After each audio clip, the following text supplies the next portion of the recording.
Yes, people, Matisse and I are finally here, and this time we are only 5 minutes late. So, not as bad as what we usually are, but I am buzzing for obvious reasons. Matisse got a big grin on his face. We are now world champions for the first time in our history. We endured heartache the first time. It was against Corinthians that we lost another Brazilian team. But this time round, Palmeiras, we overcame them extra time. That boy Kai Havertz again, Champions League winner, now Club World Cup winner. Bruv, I am gassed. But before I get into it, man, make sure you do like, share, subscribe, all of that good stuff as well. Leave your thoughts in the chat and in the comments and follow my brother Matisse here, bruv. Now for the question, Matisse. How are you feeling, my guy? Are you still as buzzing as you were yesterday, fam? I'm very good, bro. I'm very good. We're champions of the world.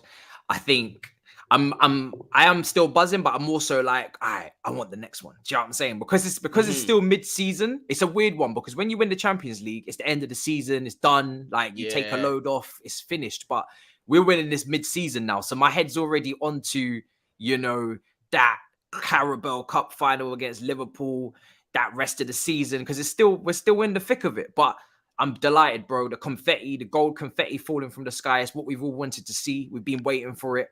Azpilicueta, like you said, he's picked up his final trophy. He's now officially won it all. He's the only Chelsea player that can come out here and say, I've won it all. I've done everything. Yeah. Kante and Alonso could be the next ones if they win the Carabao Cup final against Liverpool.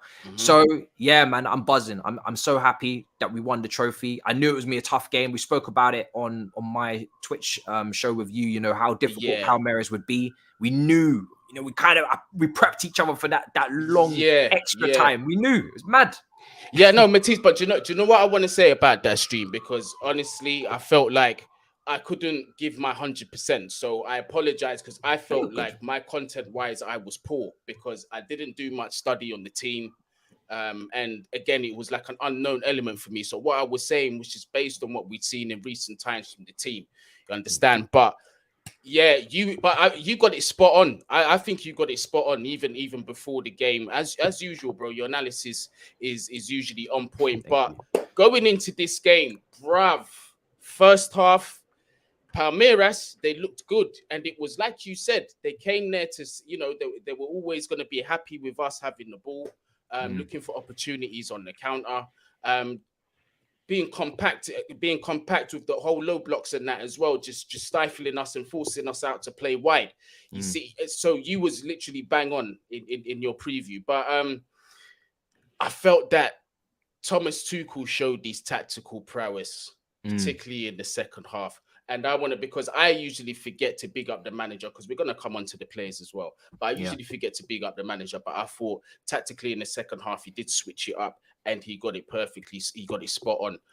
We did see that partnership, Lukaku and Kai Havertz up top. I felt that it massively helped Lukaku because we saw him getting isolated a bit during the game. Kai Havertz up there, he was helping stretch that attack, playing the stretching it out to the channels and that. And that helped as well, just bringing in the other players, creating, 2-on-1s and situations like that where we was able to create chances. But obviously, it took extra time for us to get the win. But let me know, who in particular impressed you yesterday during the game?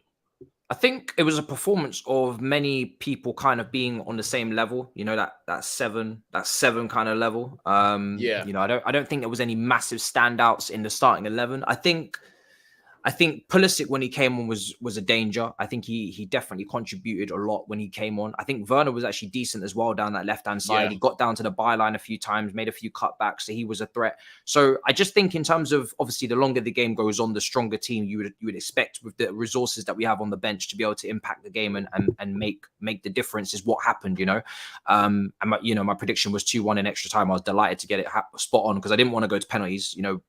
For penalties, it's a 50-50. It always is a lottery. So I was happy for us to get the goal in extra time there. And I always felt like they would take it to extra time because they're just a very difficult team to play against, even against Brazilian clubs. Flamengo to get to win that final, to get to this competition in the first place. Flamengo was much better than them, but they are a resilient team that will sit back. And even when we scored, they still sat back and wanted to, counter us, which is nuts, right? You'd expect a team, once they go a goal down in a final, to panic, get on the ball, dictate, want to control. But we had about 71% possession at the end of the game. So that tells you that we pretty much dominated possession throughout the whole match.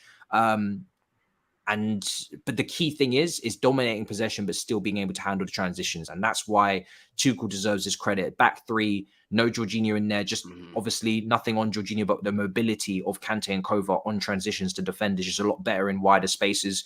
And obviously the back three to give us that extra protection, because as much as we know we're going to dominate, because they will force us to, we don't want to get outdone by the counters. And imagine no Alonso as well.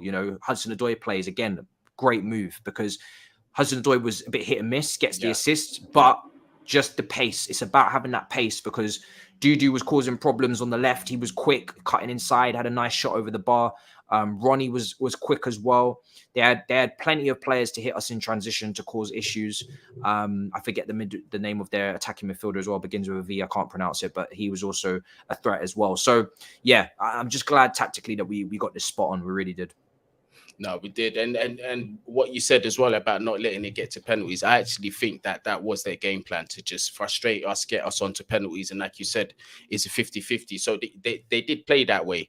And you were saying, even after we got that goal, that Lukaku header, nice assist from Callum Hudson-Odoi, had to just put it straight on Lukaku's head there. Literally had to be pinpoint. Otherwise, any shift in either direction, it would have been an opportunity wasted. So I'm gonna big him up for that cross there. But aside from that, yeah, you're right. He was hit and miss. He was struggling to beat players a bit.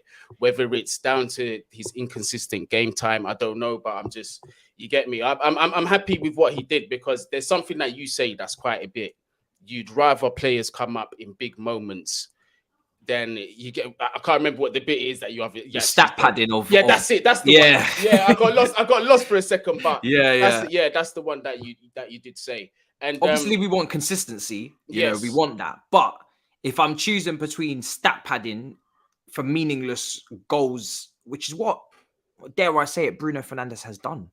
He has not won a trophy at Manchester United. You can score all these goals that you wish to score. You can tuck away those penalties last season, which I did say once he was taken off those penalties, his goal involvement would drop a little bit. You can do all these things, but if you get to the final against Villarreal and you choke, who cares? And that's the key here. We want consistency from Kai, but I'm happy to see Kai in the big moments will take the penalty, will score the goal, will round the goalkeeper in the biggest moments in our club's history, because now you've done the hard part. You've done the part that most will falter at. So now you just need to find consistency, and hopefully that comes with time and development. But he's doing the hard part first, so that's good. We saw Mason Mount coming off early in the first half. Admittedly, I was watching this game at the Football Factory, and by that point, I was pretty on my way out to being drunk, if I wasn't already pretty smashed.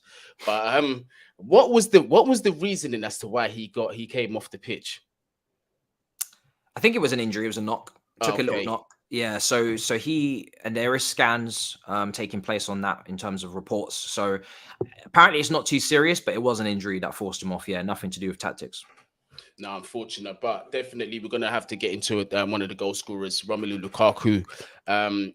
Decent header, didn't have to do much, just literally had to guide, just place it where he wanted to place it. Again, it was just, for me, it was more about the ball, the weight of the ball, exactly where it was placed. Lukaku, just pick your spot, put it away, and that's exactly what he did. But how would you rate Lukaku yesterday's game? Can you see improvements building with Lukaku? Because I thought the last game that we played in the semi-final, he wasn't great. No. He got the goal, obviously the important goal to get us through.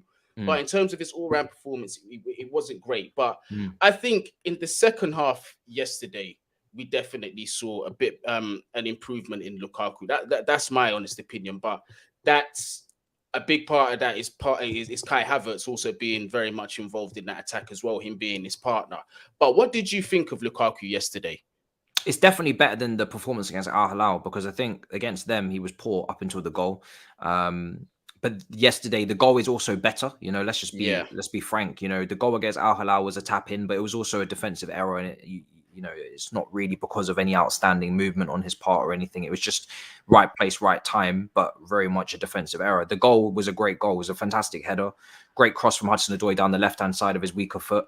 He overhit quite a few crosses that night, but that was a good one. That was an accurate one, and it was a great header from him. So he was slightly better for sure. I think you can only get better when he's put in the performances he's put in recently in recent weeks. It's been so poor that you can't really get any worse, can you? So any sort of improvement is going to look a lot better. But it's important to remember the standard. And I said it with Saul Niguez, when you're playing so badly, when you start to look decent, people will say it's absolutely incredible. No, it's not. It's you getting back to a level that is respectable at this club. So that is what Lukaku's trying to do, is get back to a respectable level. He's not doing anything to emulate Jota or to eclipse Premier League greats, this season or any. He's just trying to get back to a standard that is respectable. So that's all he's trying to do. And once he gets that, then we'll go from there. Do you know what I mean? And that's the aim of the game. It's nothing to do with really getting overly excited. I've seen Timo Werner get a goal before, but it not really kick on to be anything. So I need Lukaku to make this into a snowball effect, but I'm not going to bank on it. I'm just going to just wait and see what happens, because we've seen these odd goals come and then nothing come after that from other strikers. So we need him to not be that. No, facts. It's a rose tinted glasses situation. It's like that situation where you've got a 4 out of 10, and then you've got the 6 out of 10. Obviously, the 6 out of 10 got to look much better standing next to the 4 out of 10. And that's what we've seen, a whole bunch of 4s, 3s with Lukaku's this 6 out of 10. Listen, he's still not out of the doghouse yet. Yes, very much. Hey, listen, he scored an important goal. You get me? 2 important goals in this competition. So credit where it's due. I'm taking that as positivity. But in terms of, is it good enough going forward? 100%. He's definitely got to build on that. But we're going to come on to Palmeiras' goal. It was the penalty. Handball from our captain, Thiago Silva, which I thought was unfortunate. Do you think it was just the way the ball moved? He misjudged the ball. What? I don't know what happened there, bro. It is handball because his hand is in an unorthodox position. It's not a natural position for his hand to be in. It was kind of sticking out, kind of like that. I think it is maybe just misjudging it a little bit and wanting so desperately to still be involved in the duel. And even if you're going to lose the duel, to make sure that you don't allow it to become an easy header for the attacker. But in doing that, his hand just ends up being in the wrong place at the wrong time, and it has to be a penalty. So it's unfortunate. It doesn't happen often with him. Every season you might get 1 or 2 errors from Silva. West Brom, maybe that is an error that you can look to, but it doesn't happen often enough to even really analyze or even look at. It's just a freak accident on his part, really. But he still ends up getting man of the match, which I don't really know who my man of the match was, but he gets it, and that's great for him. So, he kicked on from there clearly and still put in a decent performance, enough to get noticed by the experts. No, absolutely. But I'll say this though. Up until that point, I didn't feel that Palmeiras' goal was undeserved. I felt they definitely deserved to get back in the game. Like I said, I thought tactically they had the number on us to an extent in the first half. Obviously, second half, like I said, switched it up. Things changed a bit.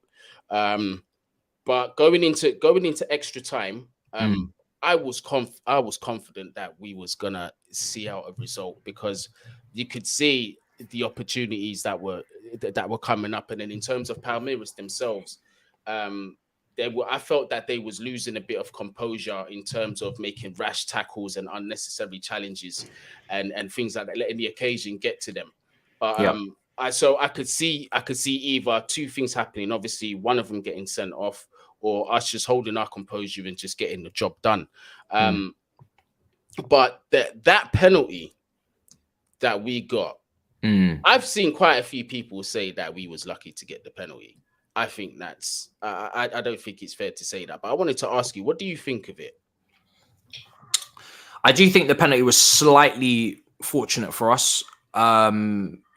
But and the main reason why I say that is because the distance of the clearance or the block was just so close. Like the distance was so close that it's kind of impossible for him to get his arm out the way. I don't feel like it's like Silva, where the ball was coming in from afar and it kind of obviously came in from out wide, and you got a lot of time to get your body position right. It was a lot it was very close quarters. But as I said on Don Robbie's stream, we don't care. You know, No, we don't care. Do you know what I'm saying? I take it. And to be honest, we deserve it. And Palmeiras, in that extra time for both halves, they kind of gave up on the whole transitions and counters and just sat back. And if you do sit back, you do invite unfortunate pressure. You invite pressure and you invite unfortunate situations to happen, because the more we attack is the more any deflection could happen, any own goal, any moment like that where a penalty can incur. You defend, you choose to sit deep. And this is why I'm so happy Chelsea have transitioned from the defensive Chelsea to now we want to dominate and control Chelsea, because I just think on average for football matches, you're going to win more than you do playing in that manner of defensive, because you just more unfortunate things can go wrong. More bodies in the box, more deflections, more goals. Do you know what I'm saying? So it is what it is, but we deserved the goal because in extra time we dominated. And we were the only team looking to win it in extra time. They obviously 100%. Wanted to go to penalties, which is fair enough for them, but we were doing literally everything to slow down the game. And then obviously once we got the goal, it was just more fouls after fouls, just silly fouls, bro. You can see that they was just losing their heads. That's my personal opinion anyway. But I forgot. I just had a point, but I just literally just lost it. But but bruv, listen, man. We got news. Thomas Tuchel will be backed by the board. We've heard that how many times before? Exactly. But I think after everything that's been done, bro, when you take the situation for what it is, Thomas Tuchel has worked wonders, mate. I think another coach would have been sacked by now. Yeah. To be completely honest, and for him to still hold his job, win this competition, and still be in the hunt for top 4, because obviously the title's gone. It's a good job. Then we got the Carabao Cup final. We still got the FA Cup. We still got the Champions League. So it's like we said before, this season is not a fail. As much as I wanted the Prem and you wanted the Prem, unfortunately, it wasn't supposed to happen. There's a bit more building that needs to be done. And I've just remembered my point, and there's more to the point. It's a name, Hakim Ziyech. I can't forget him. I can't forget Hakim Ziyech, because the brother has been putting in some solid performances. I thought yesterday was no different. Again, delivery on point. He's playing in his natural position, his best position. We're getting the best results out of him.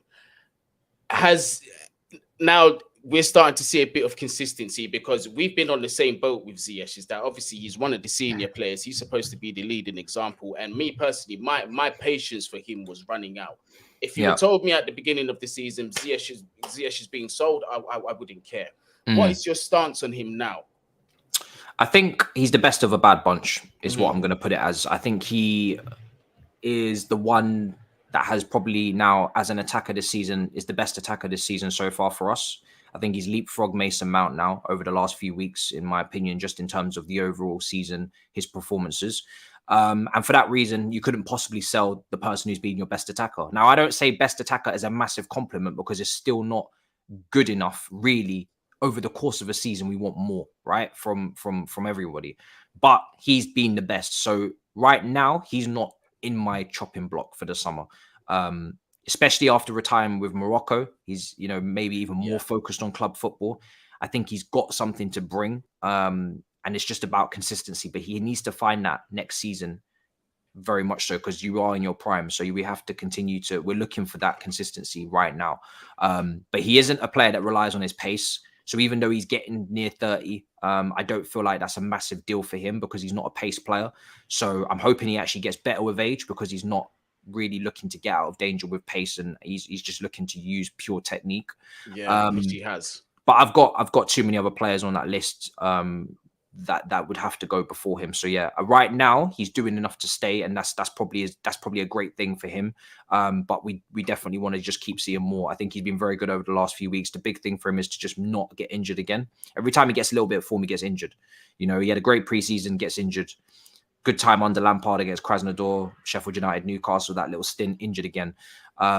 He needs to stay fit. And if he can stay fit and consistent, he should be starting consistently. At his age, that should be the goal for him. It shouldn't be Ziyech to be rotated.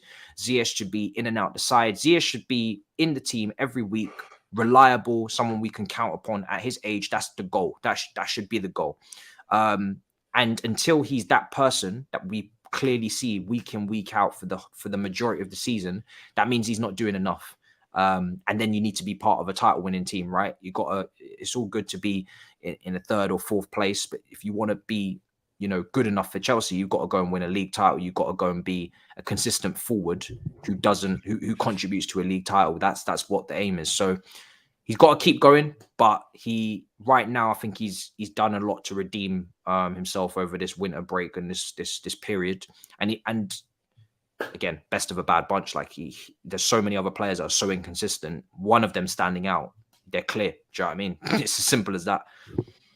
Kai Havertz, I thought he was good yesterday, and I want to see him in the team a bit more, especially partnering with Lukaku. I think Lukaku is, well, from what we saw, he enjoyed that yesterday. And it's like I was saying earlier on in the stream, it's just the way Kai operates the channels, and in turn, it was allowing Lukaku to do the same thing. And then by doing so, you're bringing the other midfielders into play, creating overloads, just things like that. Do you know what I mean? But Kai, as we know, his movement is supreme. And before the penalty, it was actually him that started off the transition, and obviously received the ball from deep. Get to the other end of the field, we get the penalty, but it was all him that started it. But Kai, in terms of him, it's been unlucky because it's been illnesses and it's been injuries, because a lot of fans are like, why is Kai not in the team? Why is Kai not in the team? He hasn't had a solid run of consistency. Something has always been there to hit him. But I thought yesterday in particular, the composure that he needed to put that penalty away, that was scary. Because imagine the pressure, the first time in the club's history, you've got all these players in your face. You've got to take a penalty that will ultimately win the trophy. And he just took it as cold as ice, bro. Yeah. Like there was nobody in this stadium, just cold as ice, man. And that victory there, a trophy is always, there's never a bad time to win a trophy, but I really feel that this is going to help us kick on in our push for top 4 this season in terms of finishing comfortably.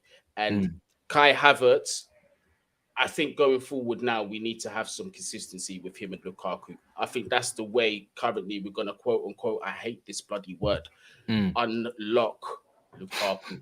You see what I mean? But what do you reckon about that? Would you be interested to see that partnership a bit more going forward?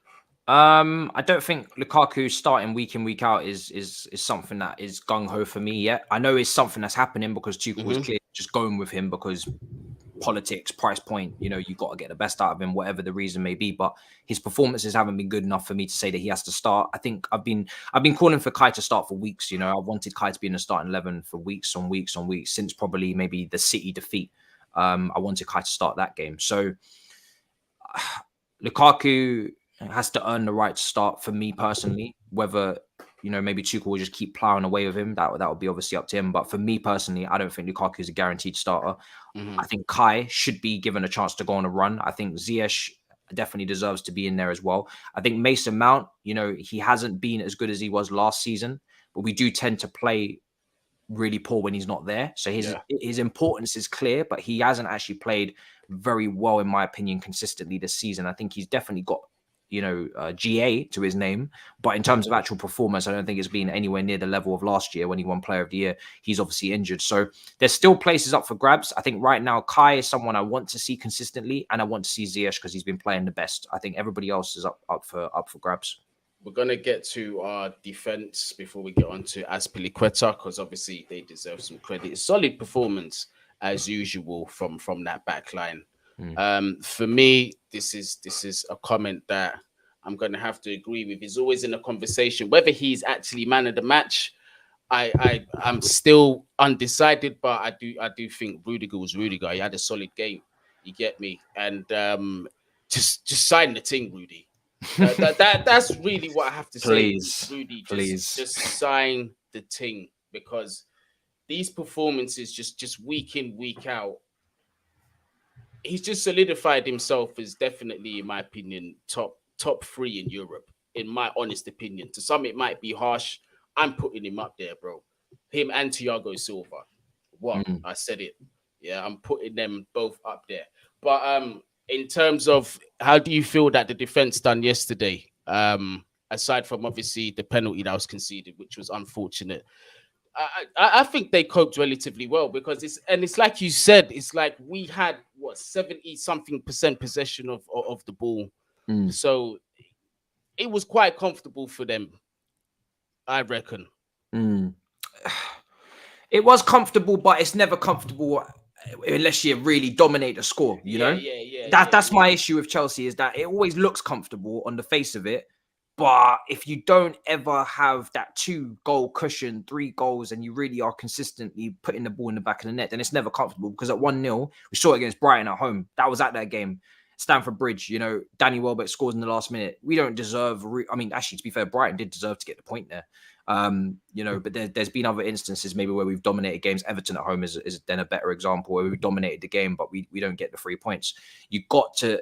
Until this Chelsea team is clinical, like Liverpool are a little bit, or they, you know, create so many chances that it's just impossible not to win by at least 2 goals, then we're always going to be never comfortable despite possession, I think. You know? Well, Azpilicueta, like we said at the beginning, he has completed the set. Legend. Deserved it, man. And I think we need to take some time to really show some Azpilicueta appreciation for what this man has done for the club, because definitely one of the greatest ever European club captains to play the game now, has to be said. Absolutely has to be said. And his performance yesterday, listen, you see with Azpi, you can't beat Father Time, innit? He's not what he was, but in terms of what he was asked to do, he always does a solid job, always does put in the shift. And he always contributes going forward more than I think, you know, because a lot of the time I'm like, oh, okay, if he's in the squad, we're going to lack offensively, but he does chip in, you know, he does chip in a lot more than what people think. But yeah, man, talk to me about our captain, bro. Do you see that Havertz situation with the penalty, right? Yeah, because if you watch it again, I don't know if you've seen it on Twitter, but there's a video out, right, and there's a full clip of the whole situation. Azpilicueta holds onto the ball. He has no intention of taking this penalty, but he holds onto the ball for must have been about 2-3 minutes whilst the penalty has already been decided. And like he said in the interview with Olivia, he expected those players to surround, to cause problems, to try and put him off. So the Palmeiras players thought he was taking the penalty because he had the ball. So he took all that pressure, all the abuse, all the rude words, all the, you know, mind games, all that kind of stuff. And then as soon as it was all over, he walked, gave the ball to Kai Havertz, and then he put the penalty in the back of the net. Do you know what I'm saying? So he took all of that before, all that dog's abuse, and he played mind games, and it worked. He took control of the situation, but that's just his experience. Because look, you're one of the Palmeiras players, and you're looking at Azpilicueta, who is about to win everything in the game, and he's just telling you, lads, it is what it is. We're about to take the penalty in it. Kai puts it away, but do you see him retiring at the club, or can you see Chelsea not extending his contract and him being let go this summer? Because it is this summer. Is it this summer or the following summer? His contract, summer, yeah, this summer. First of all, I think he's one of the biggest legends we've ever had. I've put him in the Terry, Lampard, Drogba, Czech category 100%. For me. Even before this. Yeah. But now that he's won everything, and he's the only player to have won everything, he's got to go in that category now, because captain, 4 positions he's played. He's been in part of 3 different eras. You know, the Lampard, Ashley Cole era towards the end, the Hazard era to the Cobham era. It's been ridiculous, you know, over a span of 10 years. Unbelievable. And never injured as well. So consistent, so professional. So he's definitely going in the top tier of legends now. Broken into that for me.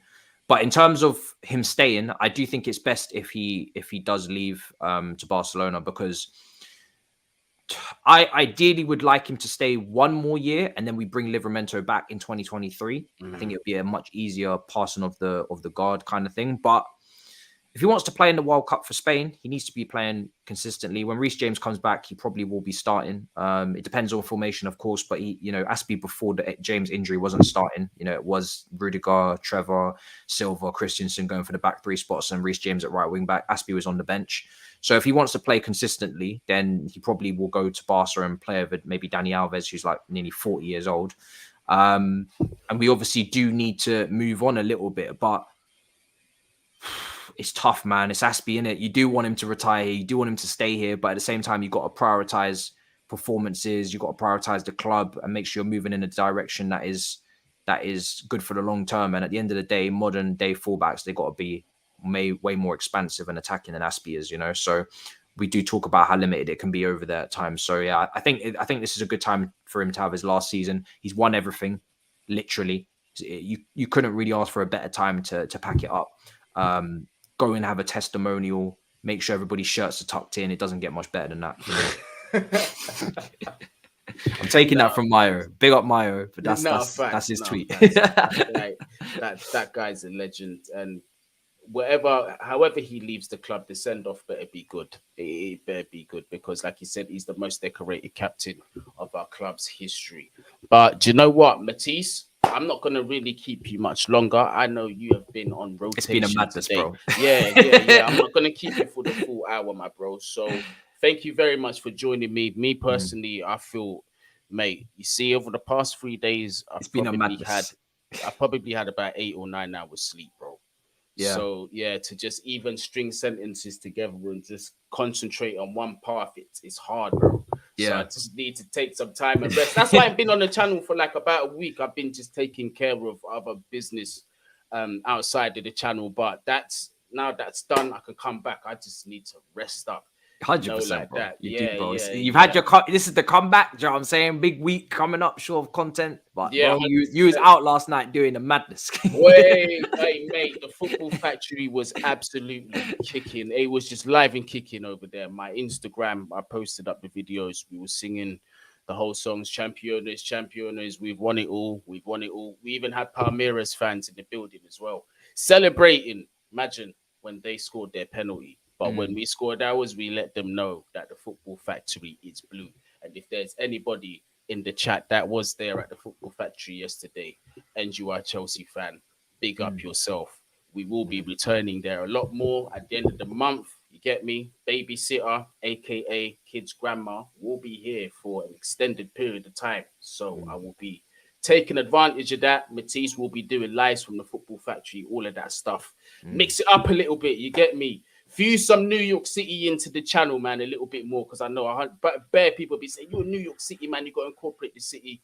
Definitely. But family first, once that's taken care of now, we're going to start doing that. But Matisse, let the people them know what you've got coming up. Bro, like you said, today's content has been a madness. I just came off the Blue Lounge as well. Their YouTube channel is a great show. So we had that earlier on. Did a watch along on Twitch. But in terms of content coming up, YouTube, there'll be a video out tonight for sure. That will certainly be a great discussion. So look out for that. Tomorrow, Big Six is back. Man United lost. Tottenham. Well, Man United drew. Man United drew for Saeed. Tottenham that lost, yeah. Tottenham lost for tapping Tobes. So we're really just eating the same meals that we ate on Friday. Do you know what I'm saying? Just tucking in again for the next course. That's all it is, people. But it will be fun. Do you know what I mean? I'm not playing no games. So that's 9 p.m. us tapping Tobes. What happened to the games in hand? I ain't even spoken to my brother, but that's just my default line to all of the Tottenham fans. I'm just like, yo, game in hand FC. Walk one, fam. Thought you was going to leapfrog us on that. It's a madness. It's a madness. So yeah, Big Six. Listen, they need to respect us. I swear, North London need to respect Chelsea because we are keeping London on the map. We are keeping that flame blue, keeping them relevant. Really, yeah, keeping London relevant. You get me? Do you know what I'm saying? It's not easy, bro. We're out here carrying everybody on our backs, and it's not easy. It's tough work. So a little bit of respect and thank you and gratitude, really from North London. Do you know what I'm saying? Would be nice because at the moment it seems more likely that West Ham will help us carry the load if they did something in the Europa League. Imagine if West Ham won the Europa League before Tottenham and Arsenal. My lord, bro, I would love it. Listen, bro, I reckon Arsenal fan TV will have a meltdown. I think troops throw Zara out of the 20th floor at Barcelona. Just goes postal with the building. I just think it just goes mad. But hopefully, listen, I'm hoping it happens. Not that I'm the biggest West Ham fan. I'm not. I don't like the club. You get me? Rivalry's a rivalry. London club history and all that. But for the culture and for the banter, it'll be interesting to see it happen. But Matisse, Thanks again for joining. Make sure you do like, share, subscribe, leave your thoughts down there in the comments as well. Leave your thoughts in the chat as well. In fact, no, you can't even leave your thoughts in the chat once we hit end broadcast. That's how you know I'm new to this thing. Yeah, in the comments. Leave your thoughts down there in the comments as well, and subscribe to Matisse. Clickable links down there in the description, and we will be back tomorrow. I'm going to be on my solo. You get me? No more days off. I'm going to sleep early tonight, get back on point, fresh. You get me? Tuesday, Lee Gunner with the man them. Wednesday, we've got Matisse again on Wednesday, innit? Damn straight, damn straight. No Chelsea games until Saturday. So obviously Champions League football. So yeah, that's Wednesday, right. bro. That's right. But every single day this week, I will be streaming back to Consistency FC. You get me? But big up everyone that's in the chat. Bless.